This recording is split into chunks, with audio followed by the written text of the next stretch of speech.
আমি এগ্রিকালচারে পড়াশোনা করি এবং আমার যেহেতু এগ্রিকালচার রিলেটেড এই বাগান, তো আমার আম্মুর সাহসিকতা এবং ভাইয়ের উদ্যোগে আজকে আমাদের এই বাগান। আমি আমাদের এই বাগান থেকে এখন ৫-৬ লাখ টাকার মতো ইনকাম হচ্ছে। আমরা আশা করি এর পরের বছরে আরও বৃদ্ধি পাবে। আমাদের মোটামুটি বাগান শুরু থেকে এখন পর্যন্ত আমাদের ১০-১২ লাখ টাকার মতো খরচ হয়। তো আশা করি আমাদের এই খরচ উঠে আসবে।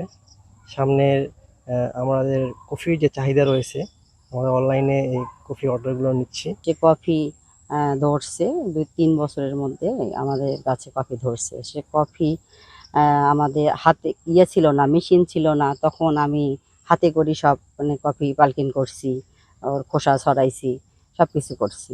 করার পরে যখন মেশিন পাইলাম তখন মেশিনের মাধ্যমে আমরা কফি সব প্রসেস করতেছি। এবছরে আমি ২০ কেজি কফি পাইছি। এই কফি অনলাইনে সব মানে সেল হচ্ছে আমার পেজের মাধ্যমে।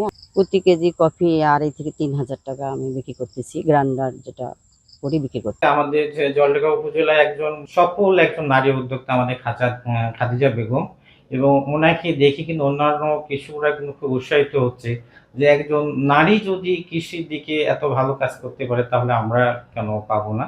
ওনাকে আদর্শ মনে করে অন্যান্য কৃষকরাও কিন্তু এখন উৎসাহ পাচ্ছে, এবং আশা করতেছি আগামীতে আমাদের জলঢাকা উপজেলায় আমাদের উদ্যোক্তার সংখ্যা দিন দিন আরো অনেক বেশি বৃদ্ধি পায়।